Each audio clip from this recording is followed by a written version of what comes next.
afternoon and happy Easter. It's Saturday of the Easter bank holiday, and yeah, I haven't put a video out for a while. I've been riddled with the dreaded man flu for the past 3 weeks, so yeah, haven't really done a lot. Been struggling, to be fair. Been a bit going on around the pond, so yeah, I'll run you through it just now. Air source heat pump's been working a treat, hasn't missed a beat. We are set to, you probably can't see that, we're at 20 degrees, set point at 19, and yeah, one of the differences that I have made with the heat pump is it's got 4 triggers, as I explained in a previous video. If you look back at one of the heat pump videos I did, the best way you're getting the most out of one of these remoras, because as most people will know, unlike the Thermatex or some of the other models on the market, the remoras have a 2 degree swing when they cut in and out. So essentially, if you've set your pond at 20 degrees, it won't kick back in till 19, and then it won't turn off till 21. So one of the things you can do on the app is put some set points or trigger points in to basically trick the compressor in the heat pump to think that it's ramping the temperature up, and then 10 minutes later you kick it back down again. If you look at the other previous video, it will show all that. But basically, mine now is set 4 times a day, 6 o'clock in the morning, midday, 6 o'clock at night, and midnight is its trigger points. And that's keeping the pond within a 0.3, 0.4 degree swing, which is absolutely spot on. And to be fair, it's keeping the cost down even a little bit lower as well, because it's meaning the heat pump's actually running less. Was running more, but a shorter period of time and not using as much energy, so it's actually doing a really, really good job. Very, very, very impressed. I'll go inside the filter room. Nothing's really changed in here, except just lovely and hot in here now. Fish seem to be doing great. One new addition, as you can see there, a nice Sankey from Shosha. Me and my mate Robbie, we went to collect his fish down there. He'd had a lovely Omasako Shiro he had to go and pick up, so I tagged along, and yeah, we were looking around a few fish, and I spotted this. Actually, I tell you what, I'll get the this is the booklet that's on the side of the pond at Shosha. I spotted this fish and I was like, oh, it's a nice pattern to it, and it's got areas to come. I literally looked in the pond for like 10 minutes, couldn't find it. I was like, I can't find this pond, Mike. And he was like, oh, it's that one there. I was like, flipping out, that's got some development on it. It's the sumi's come up lovely on it. So yeah, it was a tidy price, nice fish. Yeah, it's doing really well. Female from Gonjaro. So yeah, never really heard of that breeder before. But from what I could understand, like Mike was saying, he's a little bit like an Odocan. He's a bit more of a dealer / breeder than an actual true breeder himself. So from what Mike was saying, that Sankey there, yeah, it's you have to call it Gonjaro, but essentially that has got Sakai bloodlines to it. It's either from Sakai or has got a Sakai bloodline related to it, if you're into that sort of thing. But yeah, it's looking good. It's settled in well. And yeah, that's about it. We're down to 7 fish in the pond at the moment. There's a couple moved on, and there's the 3 little ones that are still there being moved on as well. The little Showa there, and the 2 down the back, the Platinum Ogon and the Yamabuki, being moved on to make way for my new fish. That are nearly done.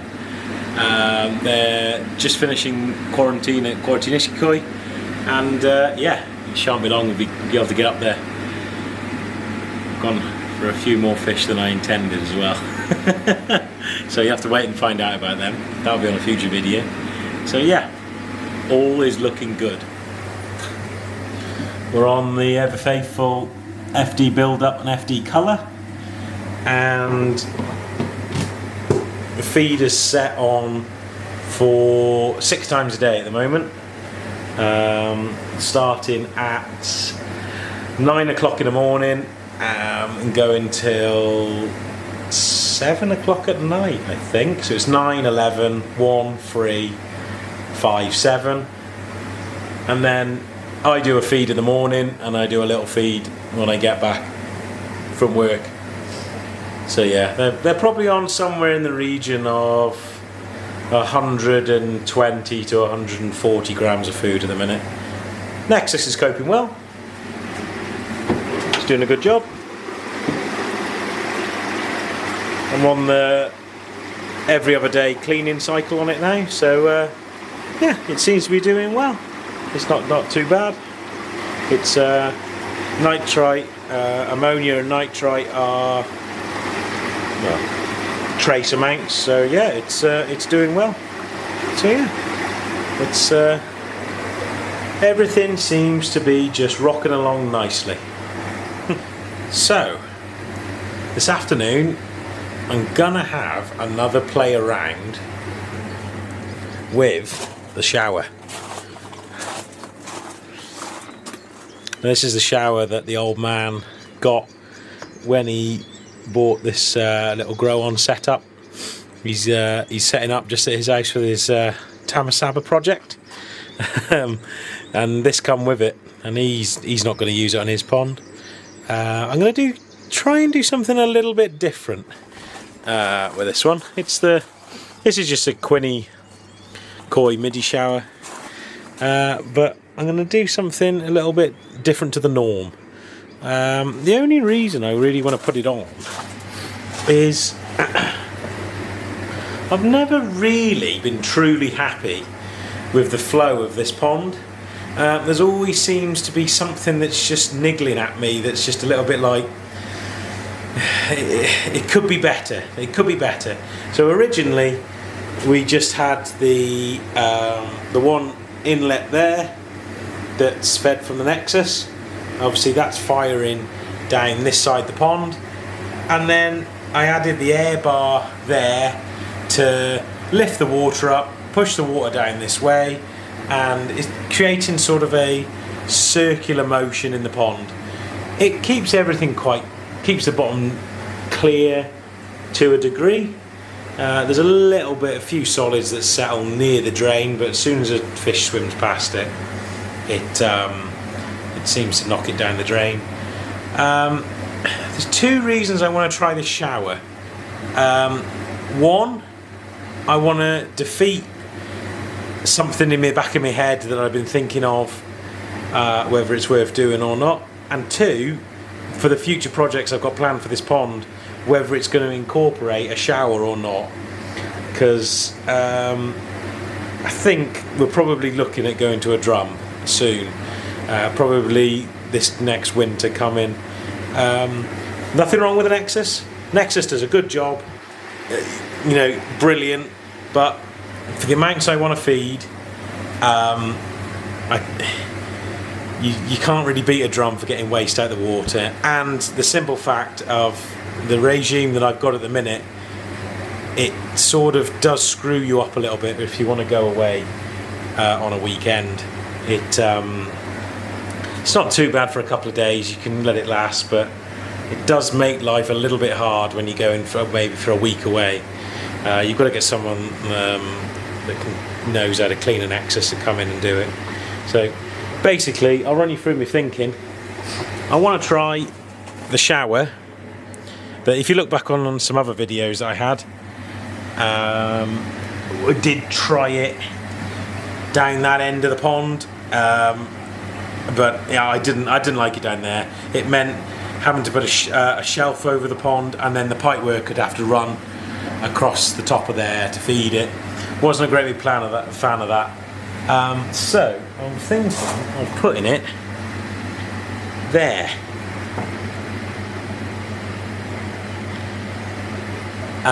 fed directly from the pond. There's no skimmer on this pond.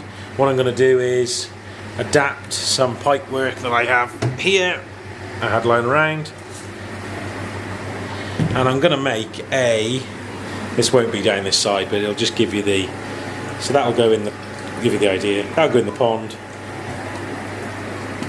just sit over the side like that, so it's just a bit like a mid-feed.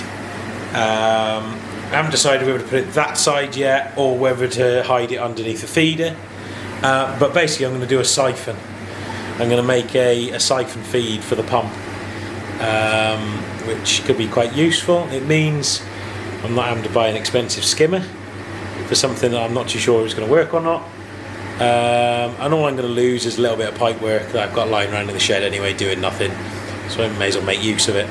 So plan is chuck the shower on, either feed it from this side, which would mean lowering the UV down, chopping that pipe work off there a bit lower, lower that down, the siphon would come up, down, along here. As long as the pump is below water level, it should theoretically, as long as no air goes up that there, should theoretically never not run the pump dry unless the level in the pond drops, but if the level in the pond drops you've got an issue anyway.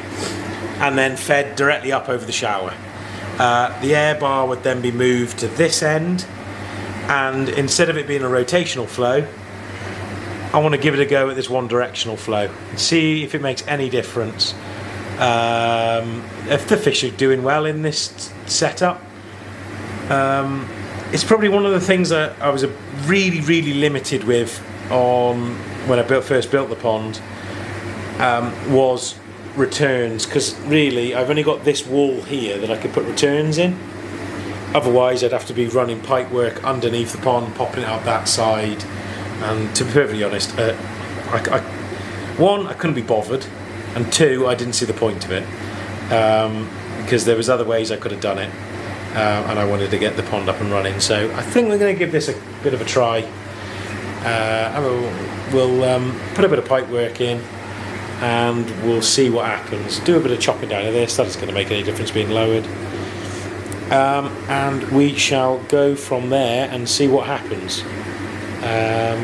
So yeah, I'll do my best to video what I can, but knowing me, I'll probably crack on and forget to video anything, and then you'll just see the end result. But let's see how we go. So there we are, we've got the front lifted up, and that's what it's probably going to look like in place. I think quite like it there, to be honest. It's kind of hides the nexus a little bit. It's up against the wall, it's nice and tidy. It looks nice from when you're sat at the bench here. The window needs cleaning, it's absolutely disgusting. But yeah, you can still see it there, look nice. Yeah, quite pleased with that. I've gone down a different bit of an avenue that I was going to do before. But yeah, that I think is going to work nicely. I've got to move some electrical boxes there. That one's got to be shifted because we're over the lip there. And then I've got to make a bit of a wooden extra shelf bit here. Just I'm going to try and pull it back as far as I can, because I don't want that over the pond as at least I can have that the smallest amount of gap over that pond as possible. Sorry, that weir over the pond as possible, so we don't get anything jumping up and bashing themselves on it. It's the last thing we bloody need. So yeah, that might work about right there with that shelf. I love it when bloody stuff just works right, but there we go. We've got to move that electrical box. Yeah, move the UV down, which isn't going to make any big deal. I've actually got a pipe that will do that. The old pipe that was on before it fitted the heat pump should go in there like that and drop that down, and that rubber will go on top of there, leave a little gap there. Oh, don't you just love it when pieces of old pipe work fit again? Flipping brilliant. Right, let's get to it. Let's fish are a little bit spooked, but yeah, I think that's going to look quite nice there. there we go then, that's the UV moved down. We've chopped probably that much pipework out from the upright. That second hand piece did brilliantly there, worked perfect. Just drop that down. There's about well, not even that, couple of mil gap for that ball valve. It never gets turned, but yeah, that's fine, that fits in well. So hopefully that'll give me enough clearance now for the pipework to go underneath that feeder, drop down like that, straight up in. Right, let's crack on. There we are, that's the next step done. So just made up a little shelf for the pump to sit on. As long as the pump inlet is always lower than the pond water, I mean ideally it should really be a bit lower, but then I won't be able to get the UV out. But that will siphon over the top of there, run down there, and then that's literally just going to smash straight over the shower. It's hopefully it should work. As long as I can get the pump to bleed and fill full of water, theoretically it should work. So yeah, I'll do a little bit of plumbing now and a little bit of pipe work, and we'll get that in there, and yeah, it should be good. So I've skipped ahead. I've got the pipe work in. It's down there, and yeah, it all seems to be running well. There's no media or anything in there at the moment, not even any trays, just running it empty. Yeah, it's doing a real nice job actually. I plan on running, I'm actually going to run K1 in this shower. I'm not going to run any backy house media or any ceramic media in there.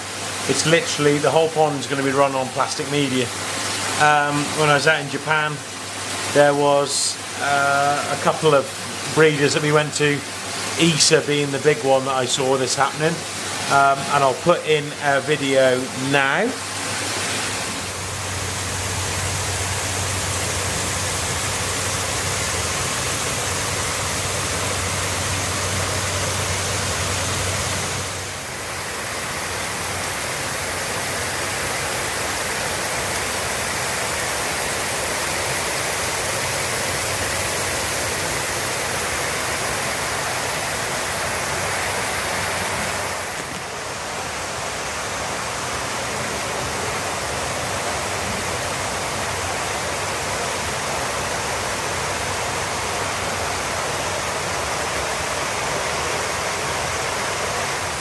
So yeah, those are a couple of videos from ISA, and as you can see, they don't run ceramic media in their showers.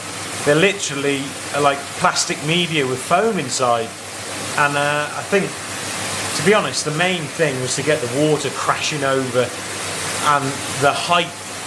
I think one of the main things that I learned from Japan is getting the height from each tray to the next tray of the water dropping. I see a lot of people that fill these trays right up, and like the water only literally drops about that much. Well, that's a trickle tower to me. You know, if your water's only dropping that much, it's not crashing. So my plan is K1, thin layer of K1, maybe an inch or two of, probably about an inch of K1 in each tray, because then that means that each level has the biggest drop possible. So it's just literally smash, smash, smash, smash, smash, smash of the water, and that's all I want it to do. It's just literally smash the water. It's like I say, it's running with nothing in there at the moment, and that's the idea of this shower. Is literally just to smash the water. The fish seem to be chasing one another a lot. I don't know whether there's going to be a bit of spawning going on. I bloody hope not. Yeah, that's the plan. It all seems to work fine.